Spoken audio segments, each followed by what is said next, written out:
Waiting at level crossings. One of my pet hates. Especially when it's 10 to 6 and sunrise is in 10 minutes. And what makes it worse is the sky is starting to light up.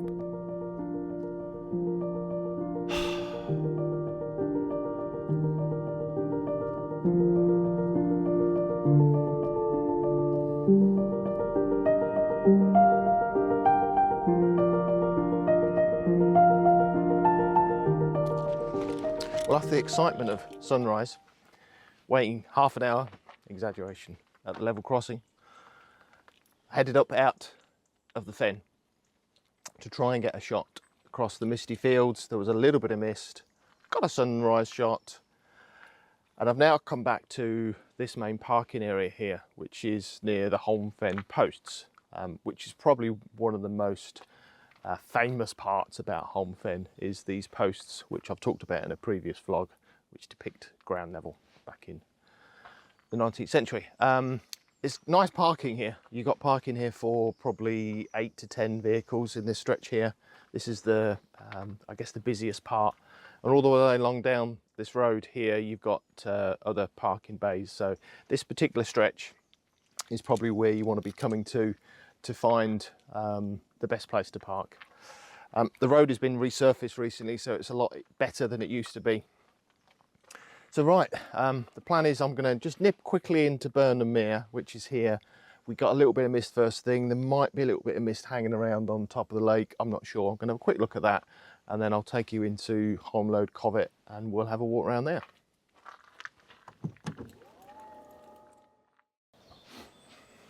Back in April 2021, I released a video called Holme Fen Project Part 1.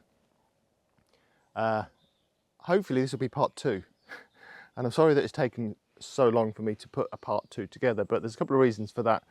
If you recall, that was just after the first lockdown when we had the chance to travel again. And I went to Stilton Roughs, which is the most northern part of Holme Fen, which is just the opposite side of where I'm standing here at Burnham. And my idea was to try and create a guide, really, both sort of a video guide and ultimately some type of a physical printed guide of this place, just for photographers, mainly people that maybe watch the channel or others that are interested in coming and just you know, capturing the beauty of this place as I see it when I come here with a camera. You know, I've been here now for many years, and I've got lots of friends that have been around here many years as well. So we tend collectively to know the place relatively well. And, you know, why not just impart some of that knowledge to you guys? So if you're in the area and you want to call in, then rather than stumbling around the place and getting lost, you've got a bit of an idea where to go. So Natural England are the people that needed to give me permission to do this project, because this is an SSSI, and anything that I do really needs to be approved by those guys. So I did reach out to them initially, and whilst they sort of didn't give any reason why I shouldn't do what I wanted to do, they were concerned at the time we were coming out of lockdown, and there was a lot of footfall in this place. A lot of people doing lockdown were using it for walking, their daily exercise, dog walking, and it was getting a lot of footfall, and therefore the tracks and the paths were getting very, very worn. And, you know, given this is an SSSI and the understory in this place is peat, it's full of the biodiversity that this place helps to regenerate, and we need to protect it. We need to make sure it's not destroyed. So we didn't really want to encourage thousands of people here. Not that I expected anything that I did would do that. So we sort of just put a hold on that idea for the time being.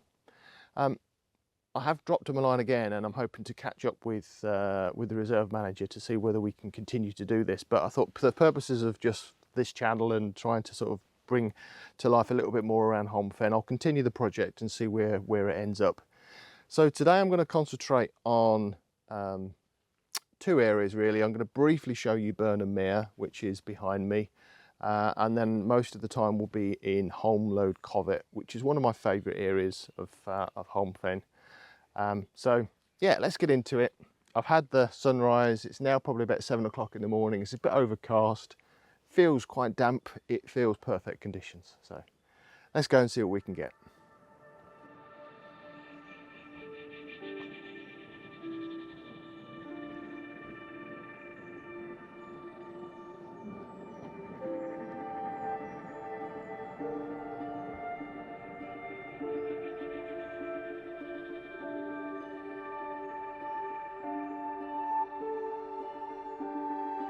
So this is Burnham Mere, and Burnham Mere is the next section down really from Stilton Roughs that I showed you in the first part of the project. Stilton Roughs is the other side of Burnham Mere, and then this whole mere, so it's not a lake, it's a mere, is in this section here.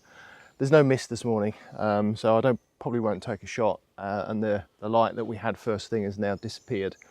But it's on a still, calm morning, autumn, spring, where you've got that low-lying mist that we often get here in the Fen.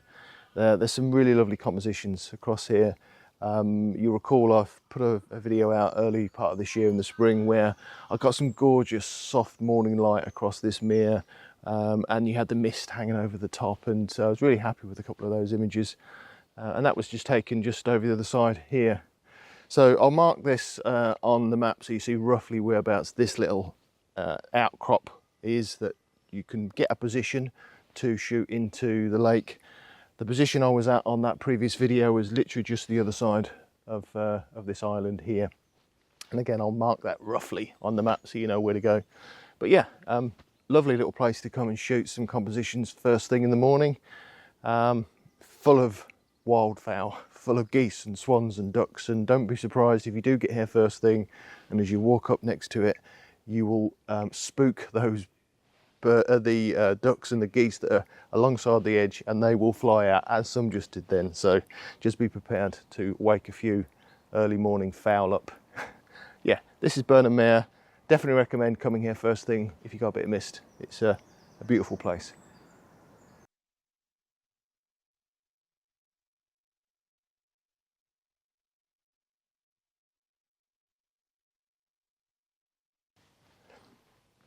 Now I've driven a little bit further back actually along Holme Fen Road, parked down there. Dear. I've actually driven a little bit further back and reparked the car further down towards the level crossing, because I actually like this entrance into Holme Lode Covert here slightly better than where the posts are. It gets a bit busy up where the posts are. This track brings you all the way along here into probably my favourite area of the whole Fen, actually, here in the middle of Holme Fen Covert. It's one of the main tracks through. It branches off here to the right. It's a very denser area of the woodland here, and if I'm honest, I've never really taken a shot in that area, so that's, you know, an area for me to get into. I've seen some compositions that I think will work different times of year. I think it will work a lot better in the winter in there. The bracken will be a lot lower down. So yeah, there's an area over here as you're coming into the right hand side. You can walk through, again on the main path, takes you out the other side of the Fen. But this main track leads you all the way through. And just up here on my right hand side here is where I shot the last video, and where is that small patch that I just concentrated in. And as I say, it's one of my favourite areas. There's a mixture of trees here. So I'm going to just stop here for a minute, have another look around, see if I missed anything last time, and then I'll probably then take you to the left, more into the middle of the Fen, where there's a couple of other areas that I want to show you as well. So as you turn left from where that small patch is that I shot in the last video, and you walk through and follow the track, you'll come across an area of heather. It's a small little patch of heather, and obviously this time of year it's heather season, or it's towards the end of heather season, but it's still out, still in bloom. And it's a nice little patch, but it's been a bit of an enigma for me. I've always struggled to get a shot here. There's a lot of brambles as well as the bracken on the understory here in this small patch.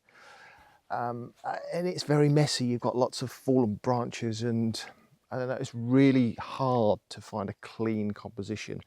And I've tried wider shots here before, and I just don't feel they work. I'm not sure why, if I'm honest, but I really just don't feel they work. It's probably just me. But I thought I'd try again today. And the shot I'm framing up here, it has got some heather in it, but you can only really see some small parts of the heather in the middle of the shot. But let me quickly show you it, because there's an element to it that I'm not 100% sure of, and I just want to talk that through with you. So hopefully you can see this. So I've got a little bit of the heather here in the bottom of the frame, mixed in amongst the bracken. There's a silver birch here on the left hand side, which sort of branches over. It's quite nice. There's a small oak tree at the back there, which is really nice actually. It's catching a little bit of that soft light, and I think that gives some really nice interest to the back. But the bit I'm slightly concerned about is, you see right in the corner here we've got two birches, and I've positioned them in that corner because I thought they worked, but looking back on it I'm not sure whether they are going to be a bit bright and they might catch the eye. So I might just take another shot, just cropped in a slightly bit, or just move it around a bit to the left. But I don't know, we'll see. I'm not 100% sure that this shot really shows off the heather, but it has heather in it. I've also had a polarizer on, and that's something I can't remember whether I mentioned in my previous video. A couple of people have commented about how I process those shots, and if I'm honest, I didn't do a lot of processing to them, but I did have a polarizer on. And you know, when you've got the soft light, and certainly when you've got the colours coming through as we're starting to get now, I just find it really just helps lift and enrich those colours. So I have got that on here now. With the polarizer on, where you've got the richness, sometimes you have to dial it back a little bit. Yeah, so I have got the polarizer on, f16, 0.8 of a second. There's not a lot of light, ISO 100. And we'll see what it looks like.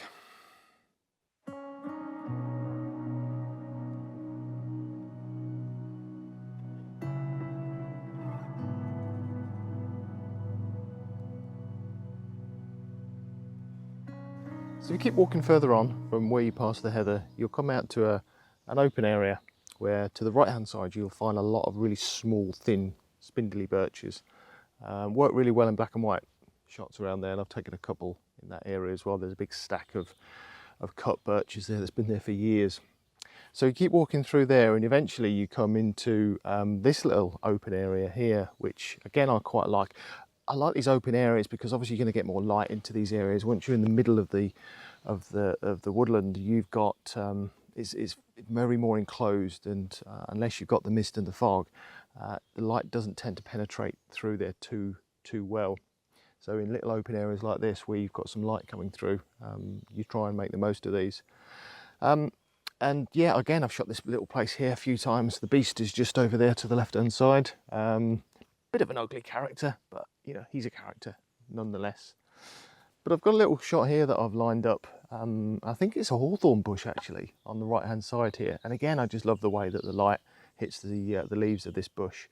So I've just got this framed up on the right hand side of this shot here, and then I've got a little patch of birches to the left. There's a slight bit of colour in the with the bracken in the bottom. But yeah, a simple shot really, but I think it's quite nice. As I say, it shows off the colours and textures of the leaves on that hawthorn bush quite nicely, with the birch in the background that tells you where we are. So put this one up, and then I'll keep walking. What I'm going to do now is I'm going to take a left, which takes me back down towards where the posts are, and I'll just quickly show you around that area there. So we'll have done a full circuit. So yeah, here's this shot.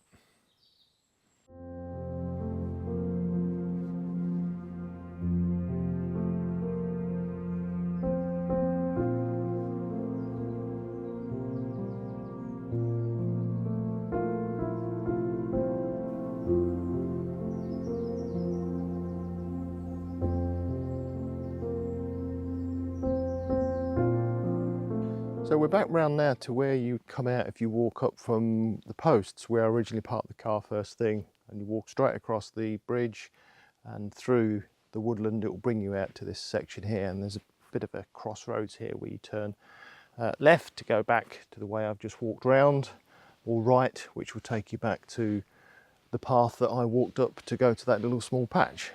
So it's effectively a circular walk in this area here. And as I said earlier on, this is Holme Lode Covert. It is one of my favourite parts. It's also probably one of the busiest parts because you get a lot of dog walkers around here. But, you know, that's par for the course. And I actually really like that. And in actual fact, I was just stopping, talking to a lady there. I bump into that couple nearly every time I come down there. You get to know you get to know the locals, and they become regulars. It's like going down to your local pub and bumping in and chatting to the person at the bar. It's very similar to that for me, which I guess is why I like this place so much. It is very much my local pub, full of trees.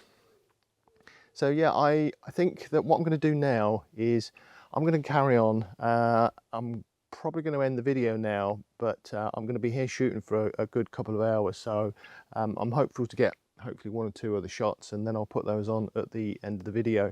So part 2, Holme Lode Covert.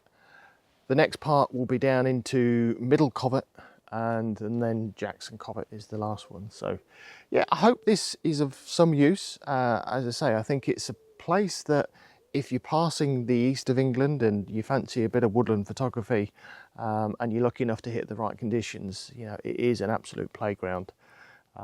It's also the lowest place in England, of course, 2.5 meters below sea level. So, you know, if you ever want to come and say you've stood at the lowest part in England, then another reason to come here as well. Right, that's it. I'm going to carry on, as I say. Hopefully, I'm going to make the best of the morning, and I'll see you guys on the next one. See you soon. Take care.